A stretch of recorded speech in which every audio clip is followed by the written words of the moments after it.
Congress party ने घोषित किया विधानसभा प्रत्याशी, पूर्व विधायक, पूर्व जिला पंचायत अध्यक्ष व अनुसूचित जनजाति आयोग के विशेष आमंत्रित सदस्य भगवती प्रसाद चौधरी को 395-96-80 से घोषित किया प्रत्याशी। कांग्रेस द्वारा आज घोषित 125 प्रत्याशियों की लिस्ट में 124 नंबर पर जारी हुआ नाम। एक बार फिर प्रत्याशी बनाए जाने पर भगवती प्रसाद चौधरी के घर पर जश्न का माहौल है। प्रत्याशी बनाए जाने पर उन्होंने पार्टी के राष्ट्रीय नेतृत्व को आभार व धन्यवाद दिया। राष्ट्रीय कांग्रेस द्वारा 125 प्रत्याशियों की लिस्ट जारी की गई है, जिसमें मिर्जापुर के 96 सुरक्षित विधानसभा से भगवती प्रसाद चौधरी को प्रत्याशी बनाया गया है। प्रत्याशी बनाए जाने पर उनके घर पर जश्न का माहौल है। उनके शुभ चिंतकों की भीड़ घर पर बधाई देने के लिए लगी हुई है। पूर्व विधायक, पूर्व जिला पंचायत अध्यक्ष सहित पूर्व प्रदेश कार्यकारिणी में वरिष्ठ जिला उपाध्यक्ष पद पर कार्य कर चुके चौधरी को राजनीति का लंबा अनुभव है। वर्ष 2014 और 2019 में लोकसभा का चुनाव भी पार्टी के सिंबल पर लड़े पर सफल नहीं हुए। ऑल इंडिया कांग्रेस के सदस्य भगवती प्रसाद जनपद में साफ सुथरी छवि वाले कांग्रेस के वरिष्ठ नेता के रूप में जाने जाते हैं। 96 सुरक्षित से इसके पूर्व वर्ष 1985 में विधायक बने थे। राजनीतिक विरासत इनके पिता स्वर्गीय पुरुषोत्तम चौधरी से मिला है, जो 1985 से पूर्व 3 बार 96 विधानसभा से विधायक रहे हैं। 1977 में जब इंदिरा गांधी भी चुनाव हार गई थी, तब स्वर्गीय पुरुषोत्तम चौधरी चुनाव जीते थे। इसके लिए खुद इंदिरा गांधी उनको बधाई देने उनके घर पर पहुंची थी। पार्टी द्वारा उनकी कर्मठता और निष्ठा को देखते हुए फिर प्रत्याशी बनाए जाने पर भगवती प्रसाद चौधरी के घर पर जश्न का माहौल है। प्रत्याशी बनाए जाने पर उन्होंने पार्टी के राष्ट्रीय नेतृत्व को आभार व धन्यवाद दिया।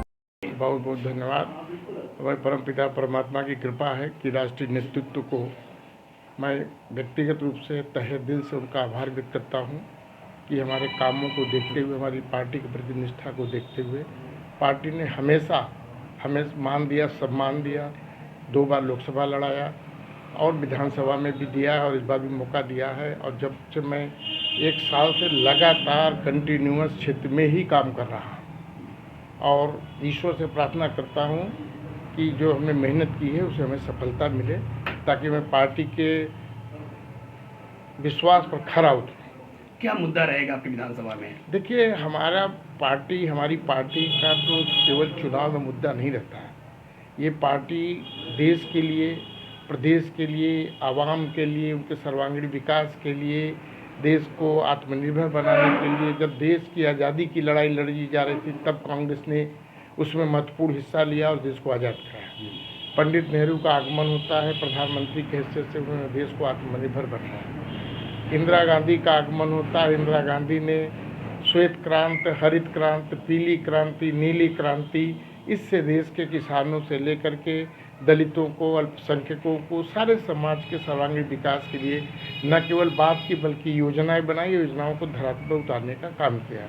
उसके बाद हमारी पार्टी के नेता राजीव गांधी बहैसियत प्रधानमंत्री आते हैं। उन्होंने इस देश को संचार क्रांति किया और संचार क्रांति के साथ साथ पंचायत में एक नई क्रांति दी और महिलाओं के लिए 33% आरक्षण सुनिश्चित किया। आज वो धरातल पर दिखता है। क्या जो भगदड़ मची हुई है या लोग पार्टियां छोड़े, क्या कहेंगे? देखिए, हम लोग काम पर विश्वास करते हैं, पार्टी के नेतृत्व पर विश्वास करते हैं, पार्टी के निर्णय का स्वागत करते हैं। 17 में पार्टी ने गठबंधन के बावजूद भी मुझे टिकट दिया, बहुत कोशिश किया। ये श्रीमती प्रियंका गांधी जी मुझे बहुत चाहती थी कि ये लड़े यहाँ से, गठबंधन में मामला नहीं तय हुआ, हमें वापस लेना पड़ा। फिर मैं काम लगा रहा, पार्टी हमारे निष्ठा को देखते हुए 19 में लोकसभा लड़ाया।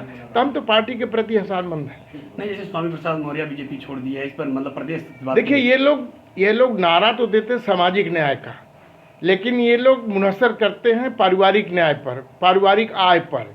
व्यक्तिगत रूप से अपना लाभ के लिए ये लोग ऐसा करते हैं। जो व्यक्ति बसपा में रहा हो और उस समय भाजपा से 36 का रिश्ता रहा हो, जब नाव डूबती हुई देखा तो भाजपा में चले गए और आज भाजपा में देखा तो अब दूसरे जगह चले गए। तो इनका सिद्धांतों से कोई मतलब, सैद्धांतिक रूप से ये विकलांग है। लोकतंत्र में सबको लड़ने का अधिकार है और जनता को ये संविधान ने अधिकार दिया है कि रोटी को जैसे उलट पलट के सेकते हैं, तो एक तरफ जब देख लेते हैं तो दूसरी तरफ करते हैं। और वहाँ की जनता ने सपा को भी देख लिया है, भाजपा को भी देख लिया, बसपा को भी देख लिया, कांग्रेस को देखे 32 साल हो गया। अब लोगों को ये विश्वास हो गया कि कांग्रेस के अलावा क्षेत्र का, प्रदेश का और देश के आवाम का विकास केवल कांग्रेस एक ऐसी राष्ट्रीय पार्टी है। वो ठीक है कि क्षेत्रीय दलों से भी मुकाबला कहीं कहीं होता है, लेकिन राष्ट्रीय स्तर पर कांग्रेस जैसी पार्टी कोई नहीं है।